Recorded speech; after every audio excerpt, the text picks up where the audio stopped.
So, welcome everyone. This is our fourth online workshop in the My Life, My Body series. Today we're talking about a tough topic, abuse prevention, and most specifically sexual abuse prevention, although I think everything that we're talking about today applies to most forms of abuse.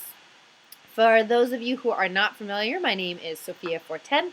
I am the sexual health facilitator of the My Life, My Body program, which is a healthy sexuality and relationships program for folks with intellectual disabilities or for the disability community.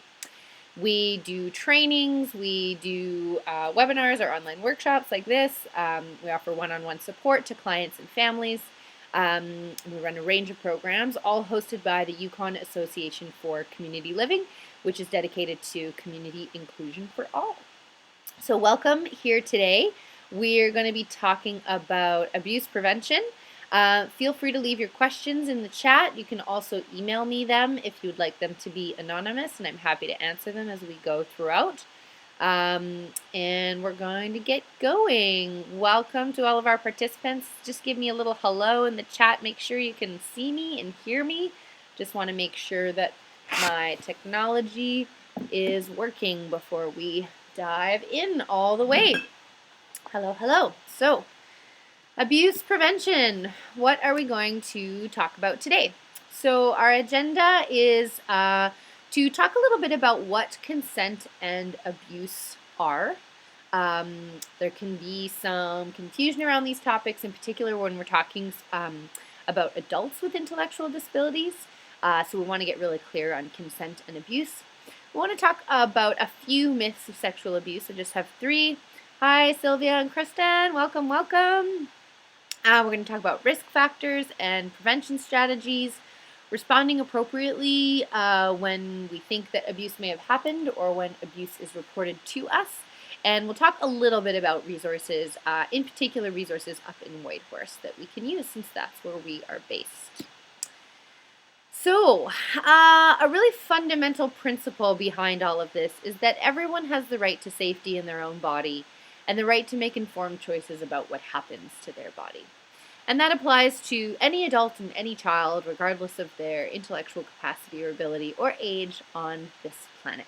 So we all have the basic human right to feel safe in our bodies and to make informed choices about what happens to them. And we often have some funny notions about what that means for folks with intellectual disabilities, which we will talk about a little bit more. So when we talk about sexual abuse, what are we actually talking about? So what we are talking about is any intentional touching or contact of a sexual nature without the consent of the person being touched. So the few key words in this description. One is the intentional touching or contact, and the other is without consent. So if someone touches me intentionally in a sexual way and they do not have my permission to do so, then sexual abuse or sexualized assault has been committed. Examples can really vary, but this isn't limited to just touching. So obviously sexual abuse can mean an abuser asking a victim to touch them in a sexual nature. It could be someone touching a victim. It could be showing pornographic or sexual images to somebody or speaking to them in a sexual manner that makes them feel uncomfortable. It's essentially any sort of, sexual touching or contact activity that is done without the permission, the consent of the person that's being done to. It can be forceful, it can be coerced, it can be done in many different ways, but it's where there's intention on the part of the abuser. And this is where we can get into kind of sticky points with the fact that many folks with intellectual disabilities themselves can end up being perpetrators of sexual abuse, often unintentionally or often from a place of ignorance or lack of information and education. And we're going to talk about that a little bit more as we go forward. And so the question kind of can really become in the pictures of the law, when a person is touching someone else sexually without intention or without awareness of what they're doing, what do we talk about then? You know, someone's still been hurt, someone's still uncomfortable. someone is still a victim of this scenario, but in fact we have two victims instead of one. So that's kind of our basic definition of sexual abuse that we're working with. I just wanted to talk a little bit about consent as well, since a lot of the materials that I've been working from are based really in child sexual abuse. And most of, or many of the clients that I work with and that I know many of you work with are actually adults. And so there's a few nuances there to what is considered sexual abuse and how we deal with different situations that are good to know. So consent is when two people engage together in sexual activity with ongoing, enthusiastic permission from each other to do so. So when we talk about consent or giving permission to engage in sexual activity, we talk about how no consent can be implied, which means the way that I dress or the way that I act do not imply permission. I can't give consent if I'm unconscious, if I'm too drunk. If I'm too drunk to sign a contract, I'm too drunk to consent to sexual activity, technically. And consent is not just a one-time thing. So I can't premeditate or agree with you on Thursday that I'm going to have sex with you 2 weeks from now. I still need to give that consent the day of. I might have changed my mind. And it's ongoing even in the moment. So even though 5 minutes ago I was having a really good time, if I've decided that I'm not wanting to engage in this anymore, I have the right to revoke my consent, take away my permission at any given time. And really what this is all about, not from an abuse perspective, but from a consent perspective, is that everyone who's participating in sexual activity is having a nice time. They're really excited about what's happening, and they're enthusiastic about it. And even though there may be questions and dialogue and conversation about what we're agreeing to, there are questions and dialogue and communication about what we're agreeing to instead of implicit or like silent sort of implied agreement. Some pieces to know about consent in the law and where sexualized assault and sexual abuse apply is that anyone under the age of 12 cannot consent to sexual activity of any kind with anyone. So the law determines that if you are under the age of 12, you can't engage in sexual activity with anyone older or younger than you. For those who are in the 13 to 15 category, there's rules just about being able to consent with folks who are around the same age as you. So 1 to 2 years older or 3 to 4 years older, depending on your age. But the age of consent legally for everyone is 16. So anyone over the age of 16 can consent to sexual activity with any other person of any other age, as long as that person is not in a position of power. So when folks are younger than 18, they could hypothetically engage in a consenting relationship with someone who's 25 or 30. But if that person is in any way in a relationship of power, so they're their coach, their teacher, their caregiver, their parent, anyone who can exert power over this person, their employer, then it is not deemed consensual. So it is deemed that a person of 16 or 17 years of age cannot make a consenting decision when there's power dynamics at play in the relationship.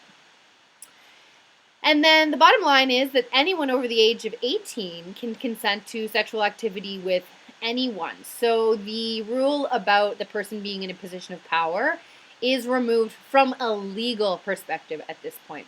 So what that means is it's not illegal for a professor and their young student, as long as they're older than 18, to engage in a consenting sexual relationship.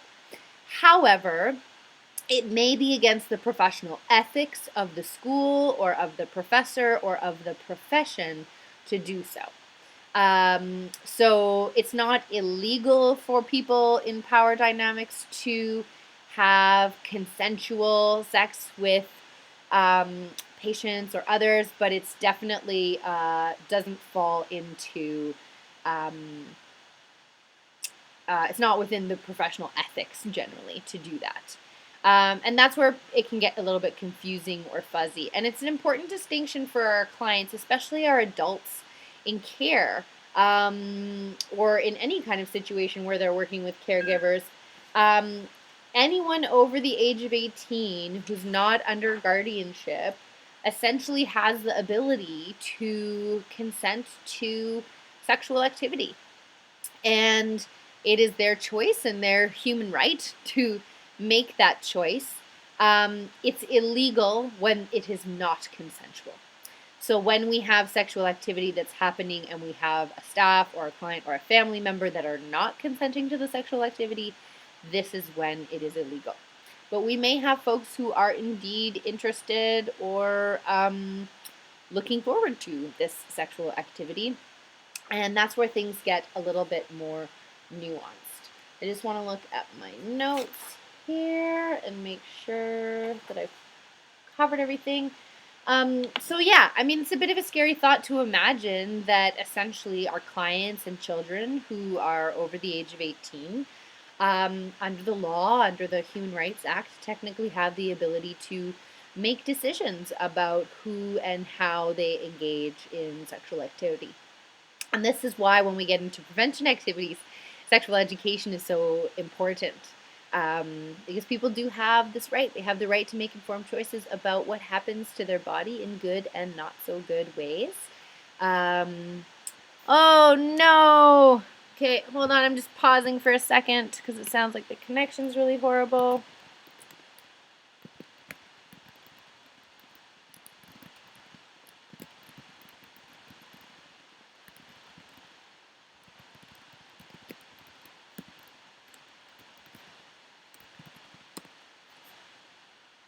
I'm going to try cutting my video.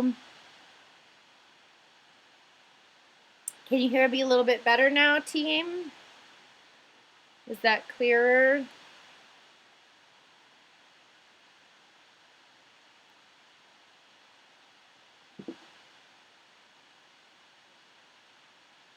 Can you hear me intermittently? Um,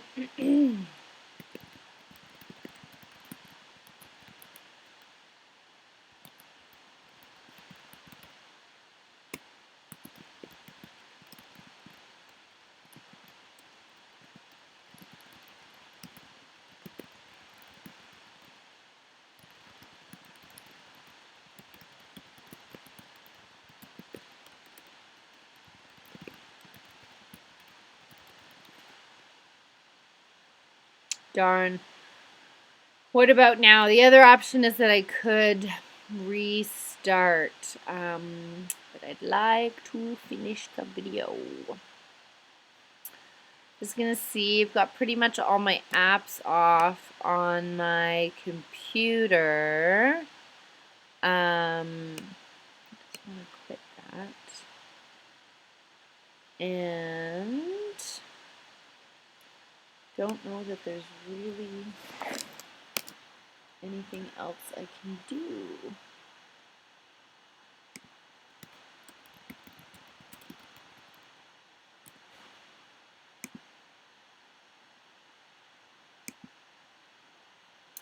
Checking in again. Yeah, so sorry.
Okay, so moving forward, we're just going to finish the recording for today.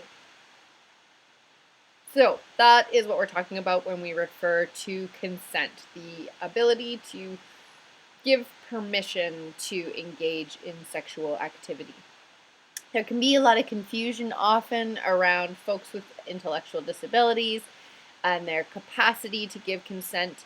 And it's very important to know that under the law, any person over the age of 18 has the full ability to make those decisions unless the right to make those decisions has been taken away from them for some reason.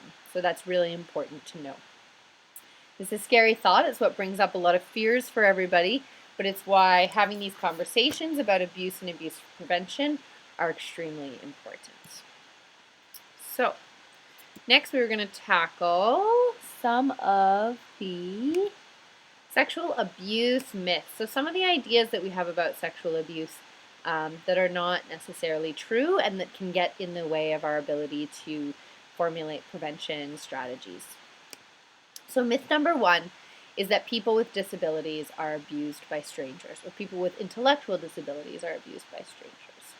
And the fact is, and I hope this is fairly well known, but still worth repeating here, is that anyone who experiences abuse of any kind, whether it be sexual abuse, physical abuse, emotional abuse, or financial abuse, generally knows the perpetrator. So most victims know or have a relationship of some kind with their abuser. Generally speaking, within the intellectual disability community, staff and care providers are often places where people find opportunity to victimize. We also know that other individuals with intellectual disabilities can become victimizers. They can become perpetrators, often unwittingly.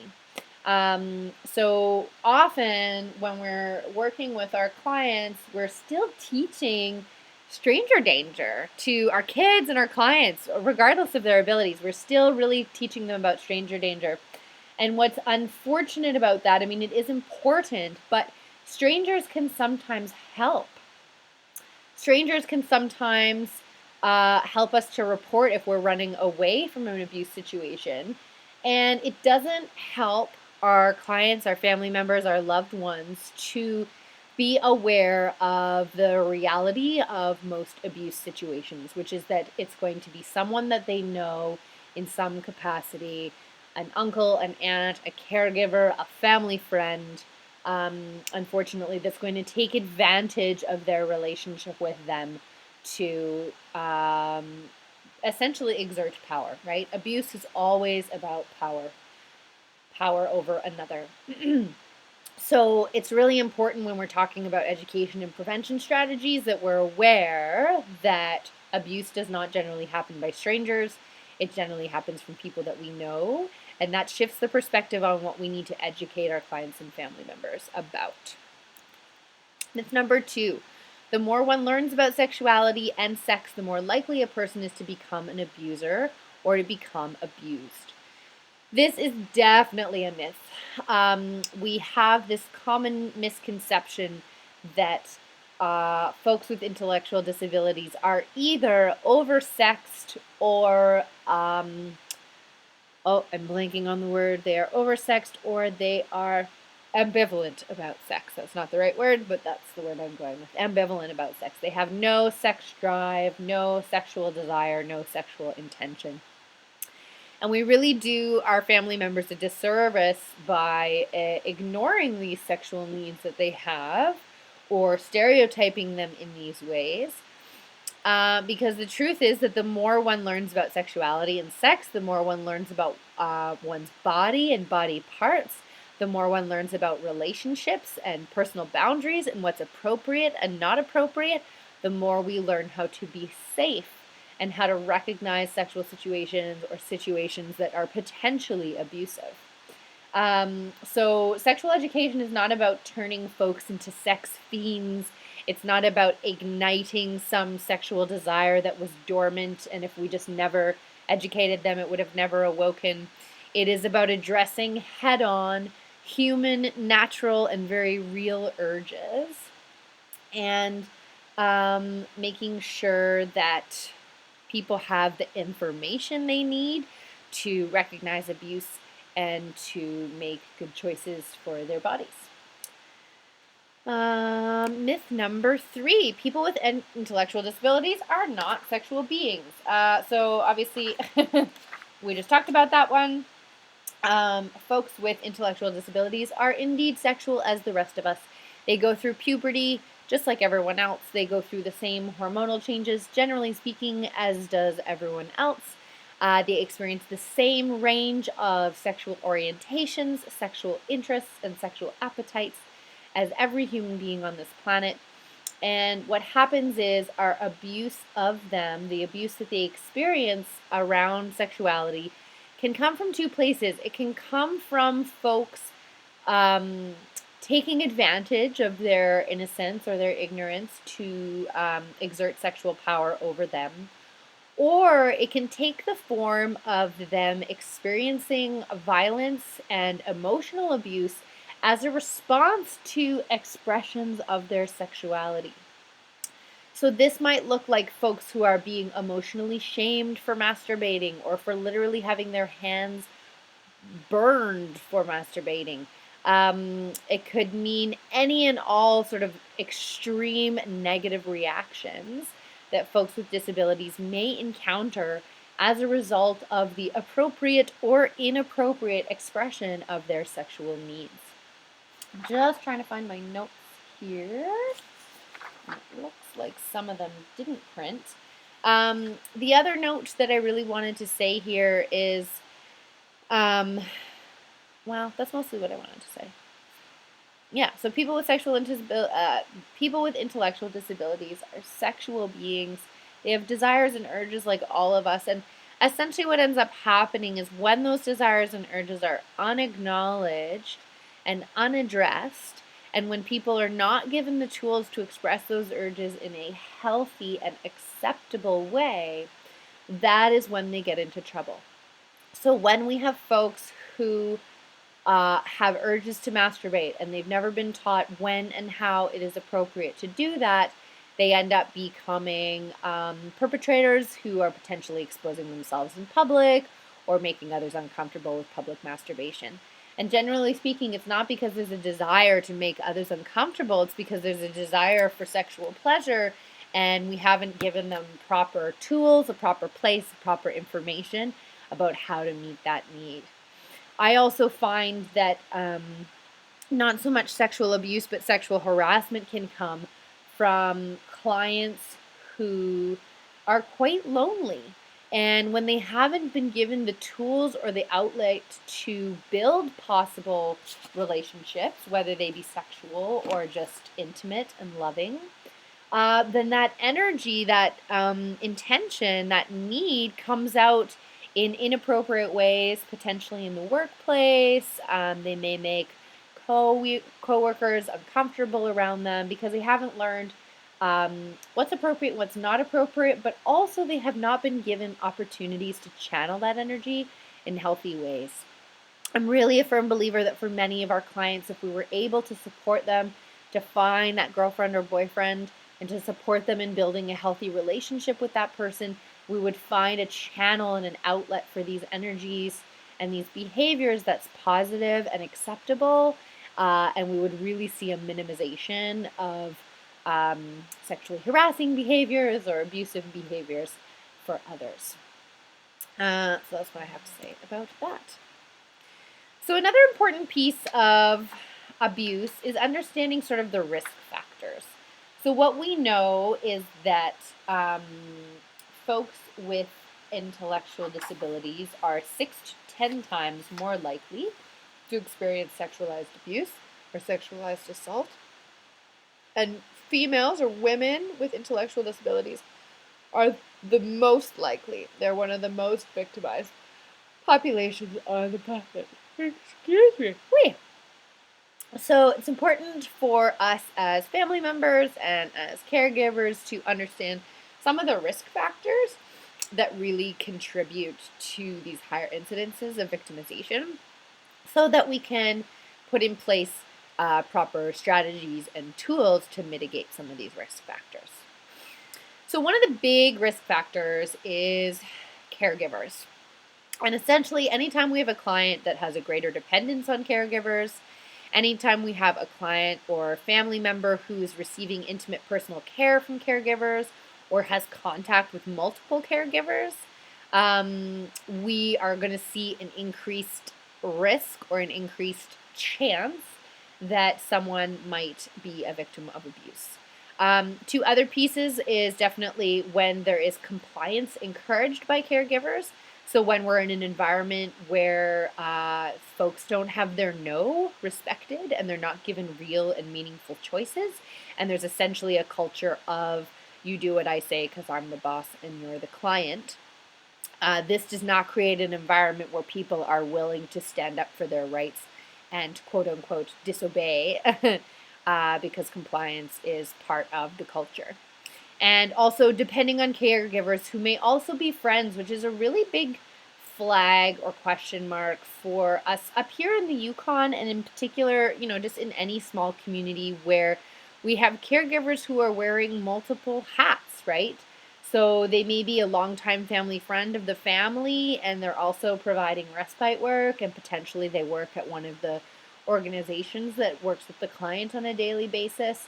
And that can just lead to the blurring of lines around what role and what hat people are wearing when, and what kind of trust relationship is built up between those two individuals.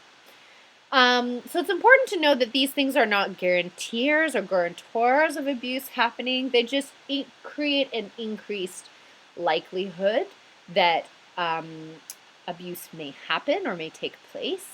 And so we want to implement strategies to address these risk factors, which I'll talk about in just a moment. The other note that I want to say about caregivers, and in particular around receiving intimate personal care, but also just contact with multiple caregivers, is that this really is about how we teach people about privacy. So privacy is a learned skill.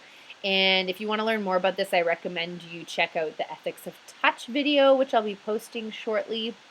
And when folks are in situations of intimate care where they may have multiple staff who are providing intimate care for them, they're basically learning by what's being modeled around them that their body isn't a private thing, and that almost complete strangers, or new staff essentially, who are almost complete strangers, that anybody has access to their body.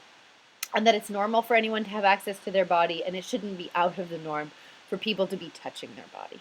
So there's a lot we can do within the settings of intimate care to establish privacy policies and create those boundaries so that people don't confuse those things. Awareness and education is also a big risk factor.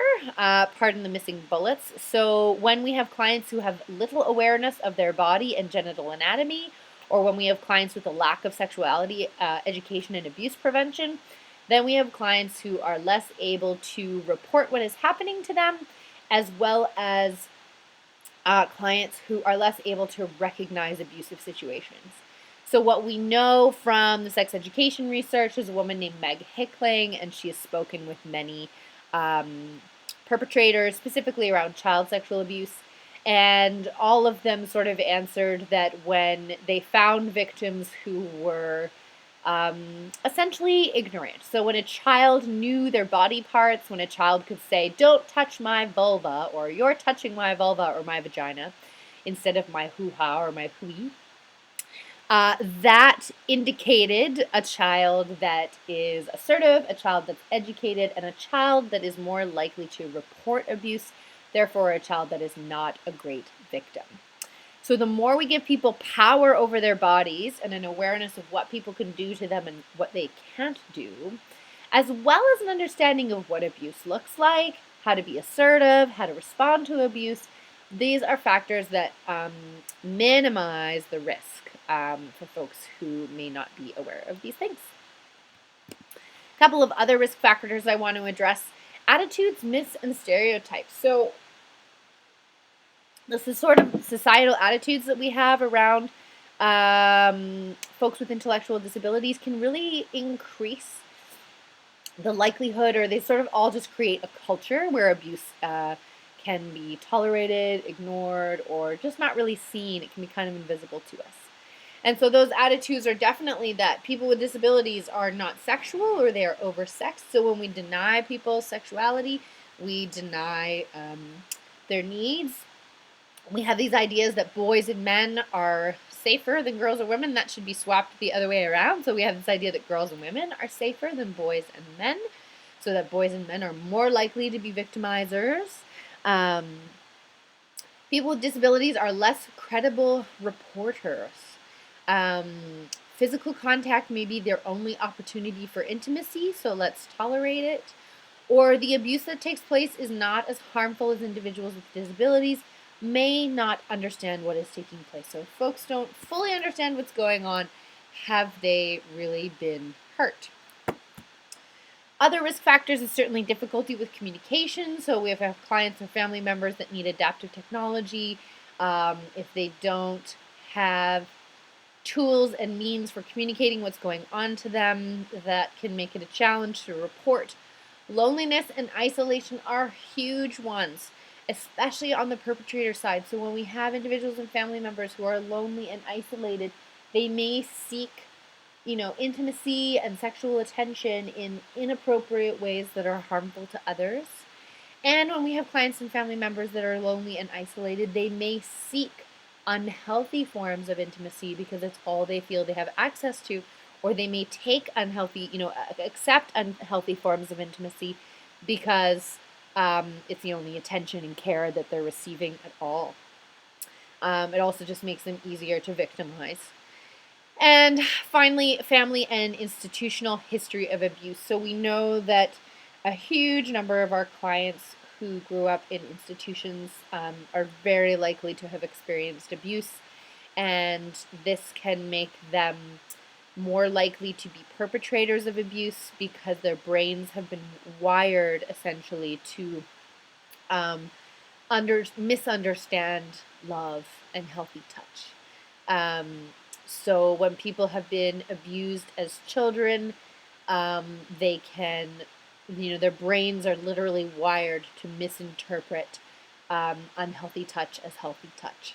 And so it's hard to kind of unwire that as an adult without some help. And it also creates a culture where, you think that things are normal or that that's how they're done, and you don't understand that what was being done to you was incorrect, and so you're likely to perpetrate what's happening. Hopefully everybody can hear me, and I've turned off the video because I was having challenges with the technology. If you can't hear me, we are recording the video, and it will be available, and I'll be sending an email out to everyone so that you have access to it. All right, so prevention strategies. What do we need to do to address these issues? Since they are challenging to talk about, absolutely. I want to read something from a training called Facing Our Fears, Protecting Children with Disabilities from Sexual Abuse, but I'm going to say people. It's from Sunny Hill in Vancouver. Oh, okay, perfect. There's a few people still here. Awesome. So I just want to read something that was really struck me when I read it around the prevention strategies. So it says, the right of all people to be free from abuse is the fundamental principle underlying all prevention strategies. It is assumed that everyone knows that they have this right and that all older people and adults respect this right. This is not the case. Many people believe that we have been what they have been taught, and many young people with disabilities have not been taught that they have rights, nor have they been shown ways to assert these rights.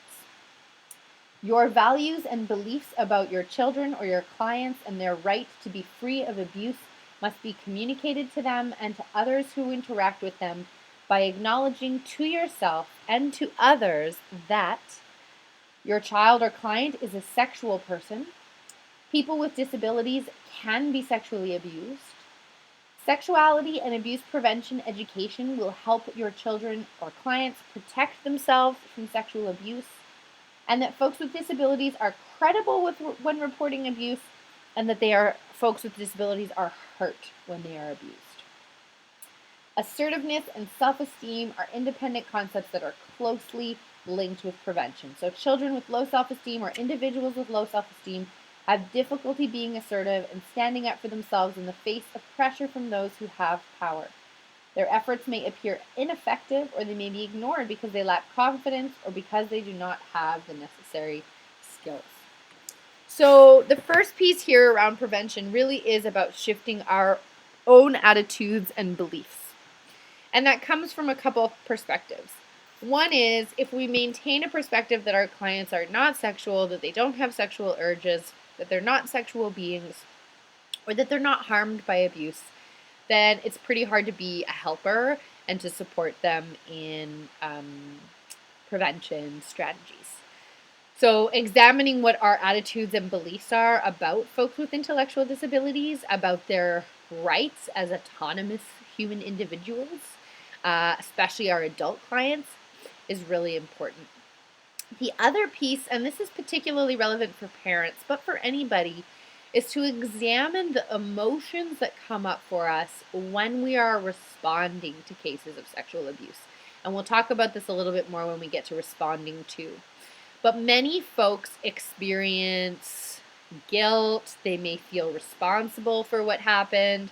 They may feel helpless. They may feel like nothing useful is going to come out of reporting or taking action.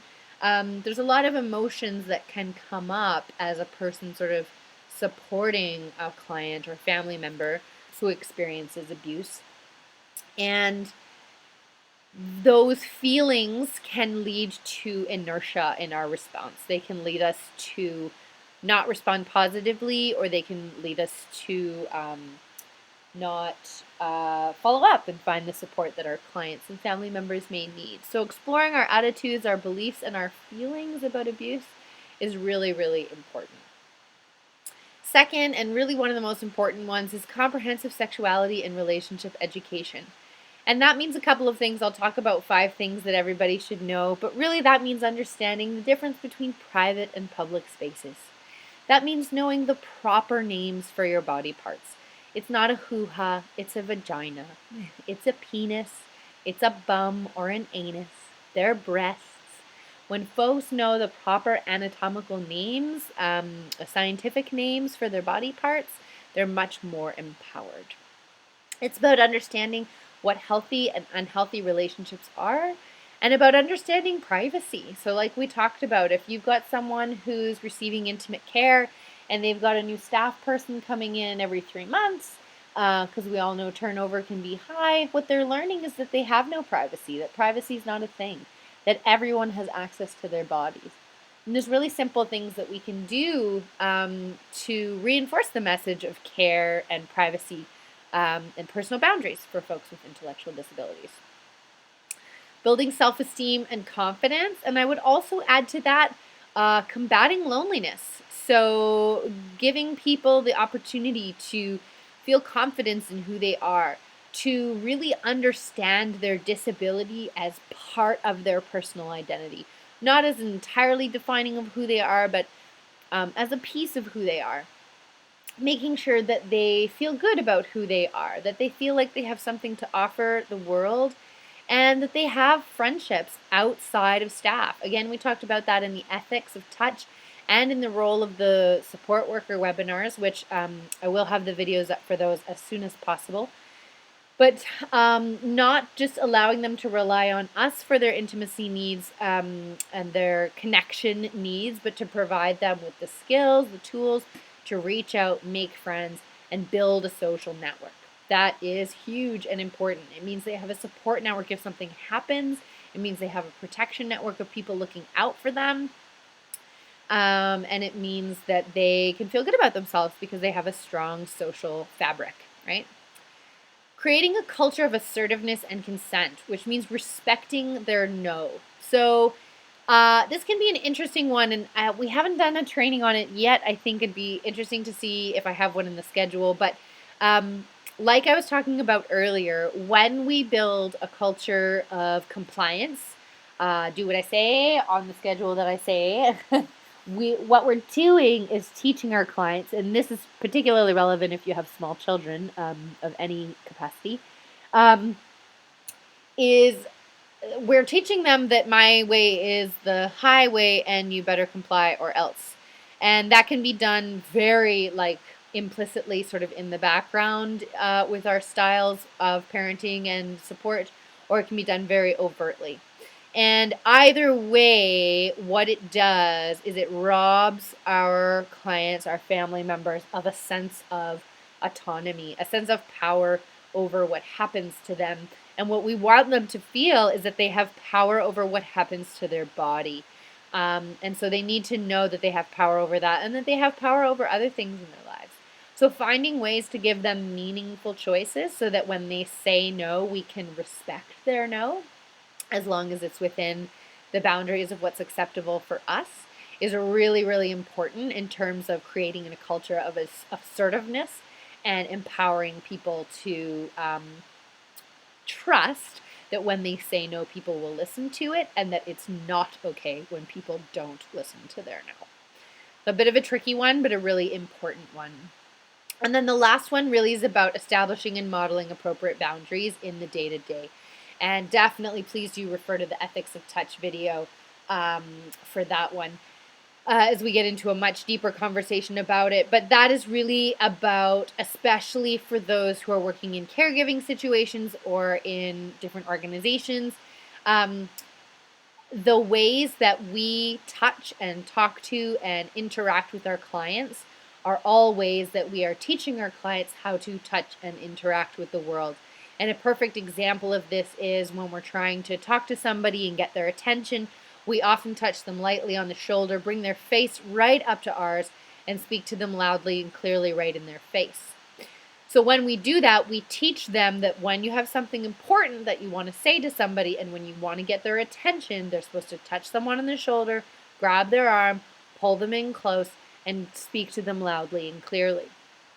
This is not an appropriate situation if a person with a disability were to walk into a store and try to get the attention of a salesperson, and could actually lead to a situation, and has in the past, to people being accused of abuse and violence because they misapplied a personal boundary and a way of touch and communication.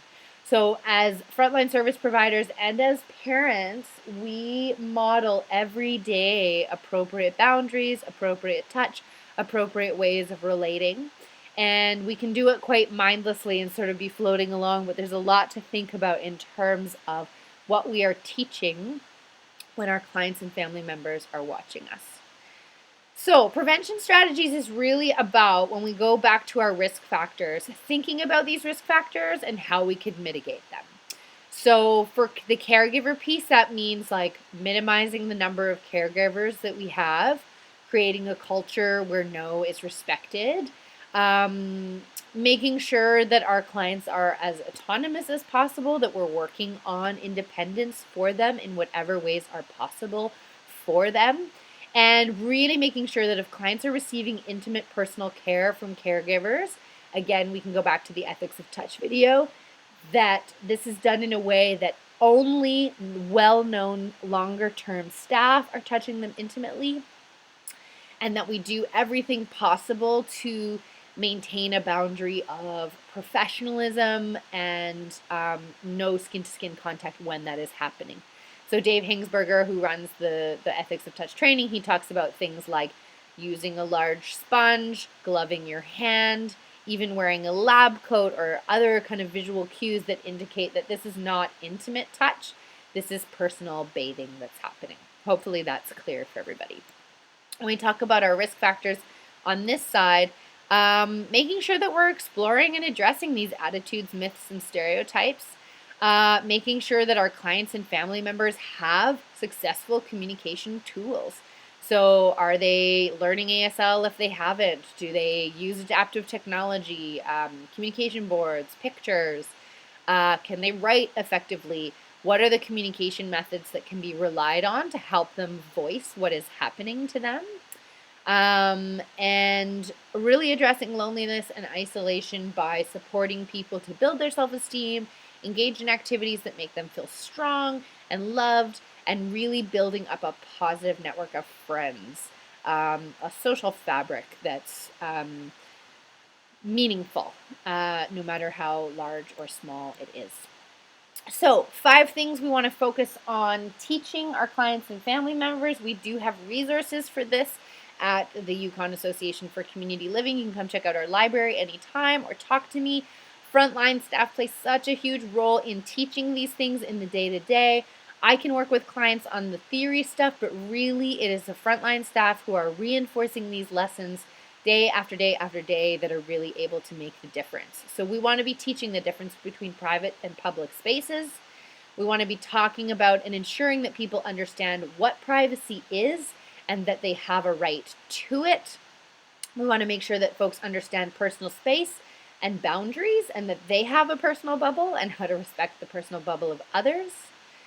We need them to understand what abuse is, what it looks like, and how to prevent it. So that means talking about different abuse scenarios, who abusers are, how to protect yourself, who to talk to when something's happening, how to be assertive in a situation. And that leads to our last piece, which is essentially assertiveness skills and building self-esteem. So those are the 5 core areas of education when we're talking about sex education. Other more advanced pieces certainly could be around healthy relationship dynamics, understanding more nuanced emotional, physical, and sexual abuse within relationships, understanding the difference between staff, coworkers, friends, family, boyfriend, girlfriend, the circles model. Those kinds of things are all things that we work with.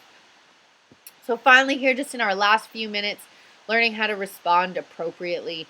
So this is when you have a case of someone who's reporting to you. I haven't gone through the signs of abuse here. Certainly you can email me, Sophia at Y Community Living, and I can send you the worksheet with signs of abuse. But when you suspect it or when someone reports abuse to you, what do you do?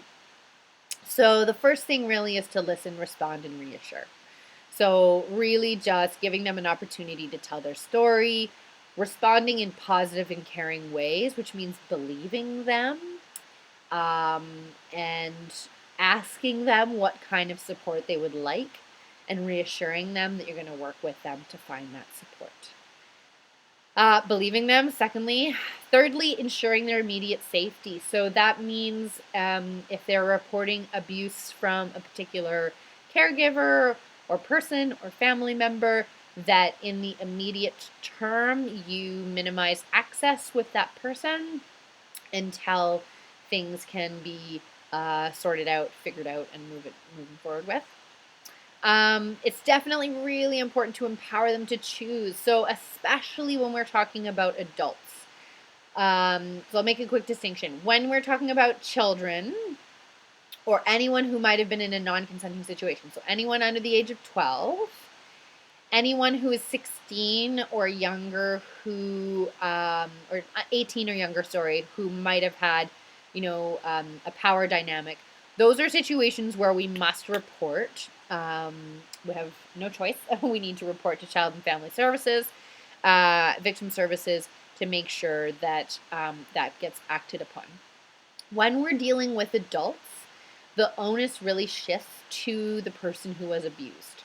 So it is about them being given the information they need to make a decision to report, to talk to someone, and to get support. And I'll talk about resources for that. So you just want to let them know that they're believed, that there is help out there, and that they get to make the choice about what they want to do about it.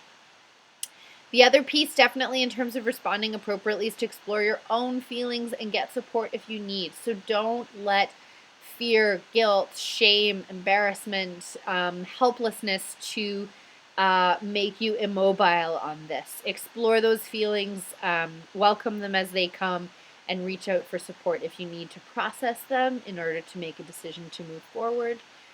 And certainly working with your client, your family member, to advocate for and support them through the reporting process if they choose to go that way. So that might mean providing emotional support or ensuring that emotional support is provided. That might mean really advocating for their needs with the RCMP or the government in supporting them to communicate effectively if they need communication supports. It really means making sure that they're being taken care of through the process, because we all know that for many people, the reporting process is actually more damaging or more challenging than the abuse itself. And I'll just share a quick story. It's not related to disability here, about abuse. It just really helped to bring that home for me, where there was a woman I know who experienced sexualized assault. And the event itself was traumatizing. But what was more challenging for her was that when she chose to report, her roommate didn't believe her or was very careless about the situation and insisted that she just sort of get over it quickly. Her friend who was there that night really kind of denied all responsibility or involvement in what had happened and just kind of chose to stop talking to her and connecting with her.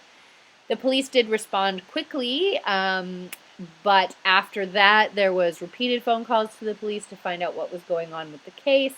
And only months and months later was there information given that there wasn't, enough to press charges, simply because the one friend who was there refused to serve as a witness.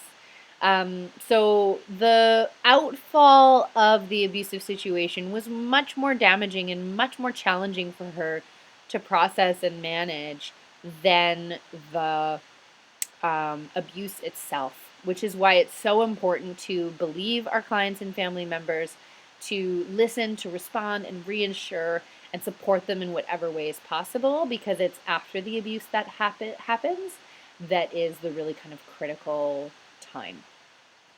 If anyone has any questions about that, certainly you can put a note in the chat, and I'm always available via email. I'll put it up on the bottom here. In terms of resources, if you're in a situation where you suspect abuse, where you're not sure if you're supposed to report abuse, or if you have a client who does want to find some next steps if they've reported abuse, a really great first step is to always speak with the individual's social worker if they have one. Victim services through Yukon government is also really great, because they're a place where you can go just to talk and find out about your options, find out about ways to report, ways to do third-party reporting, ways to access emotional support, find out what your rights are, understand what the process could look like. So they kind of give you all the information and the support that you need without necessarily needing to take any action.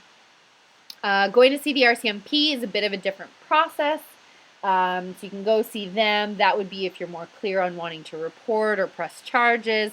I'm not super clear on the 1, 2, 3s of that. It's something I need to learn more about. Certainly if you had questions about that, victim services would be who you call to find out. Folks can also call the Yukon Distress and Support line from 7 p.m. to 12 a.m. anytime if they're needing support. I am always available for during business hours, and the Yukon Sexual Health Clinic is a great place to go if you're wanting to get STI testing, pregnancy testing, or anything like that if sexual penetration has occurred. So we're pretty much out of time. I'm not sure if everybody can hear me, so I'll leave the Q&A to email, which is here. So you can find some additional resources on the website. Like I said, I'll be posting the videos as soon as I figure out my technical glitches. And as always, please feel free to email me anonymously for consults about particular questions you might have about clients or situations that you're witnessing. And feel free to give me a call anytime. That's it for today. Our next webinar is in a month's time, and it's all about navigating puberty. So if you have younger clients or you know folks with younger family members, please do spread the word. This is about how we navigate puberty and pre-puberty for folks with intellectual disabilities. It should be quite the event. You can check out hsyukon.com for dates and details. I appreciate seeing you all today, and have a good one. Thanks so much. Bye.